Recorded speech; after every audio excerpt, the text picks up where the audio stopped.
কিরে তুই আবার কেন গেলি? কাকা একটা কথা চিন্তা করে আইলাম গো, এই সূর্য কোন সময়টা কোন সমতলায় কছেন দি এটাই তুই জানোস না, সূর্য সকালে উঠে সন্ধ্যায় তলায়। কেন একটা কথা চিন্তা করছ না নাই, সূর্য খালি সকালে উঠে রাত্রে ওঠে নাকি? তুই আবার কেমন প্রশ্ন করলি রে? সূর্য উঠে দিকে তো সকাল হয়, নইলে তো রাতি থাকতো। ও সূর্য উঠে থেকে সকাল হয়। কাকা আরেকটা কথা, এই ছোট্ট একটা সূর্য এতবার কোন থেকে আহে? সূর্য ছোট তারা কেনা করেছে? সূর্য আমাকে পৃথিবীর থেকে 150 মিলিয়ন কিলোমিটার দূরে, সেজন্য তো ছোট দেখা যায়। ওরে বাবারে এত দূর, কার কথা এত দূর জানি এই দূরত্বটা যুগলো গেরা।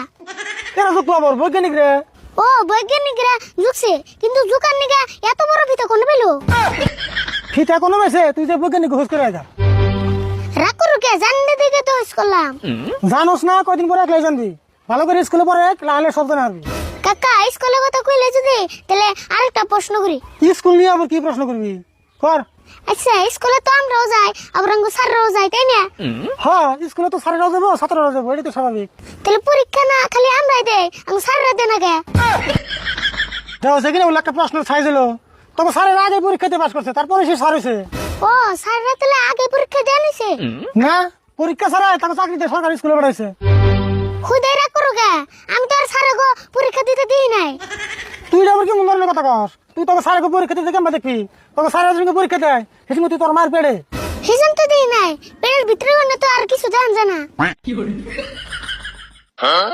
তুই এদিকে যাবি না, ওরা বেসাল বেড়ে মাথা নষ্ট করবি। তুমি এত রাগ করো কে গো? আমি জানি না দেখেন তোমার প্রশ্ন করতেছি। আর কত প্রশ্ন করবি তুই? এই একটা সপ্তাহ ধরে তুই প্রশ্ন করতে আসত কে তোর প্রশ্ন কি শেষ হয় না? অব যাও, লাস্ট আরেকটা প্রশ্ন করুম। না, আর একটা প্রশ্ন করাবি না তুই। যেটি প্রশ্ন করছ তোর দিয়ে আমার মাথা ঘুরতেছে। অব করুম না, যাও, তোমারে প্রশ্ন করে কোনো লাভ নাই, উত্তর সেন্দে আর না আবার কই মাথা ঘুরাইতেছে। উত্তর না দিয়ে বেশি ভালো, উত্তর দিয়ে নেতা যেটি প্রশ্ন করলি আর দিয়ে তার কত করতে তার তো হিসাব নাই। রাজদুল ভাই না রাগারাগি করতেছে মনে হয়, কি হয়েছে?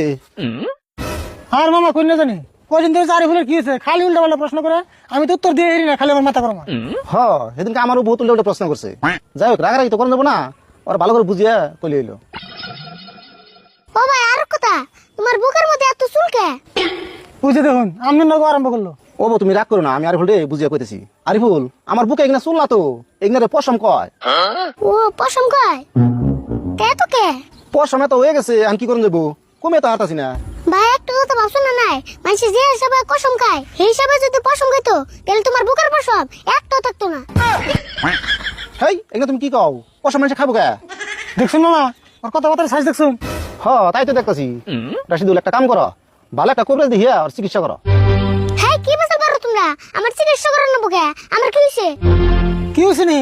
কিছু না হলে তাহলে তো আবল তো বলতে পারস। আমার কি দোষ? আমি ভালো কথা কইলে খালি আবল তো বলবা নাও।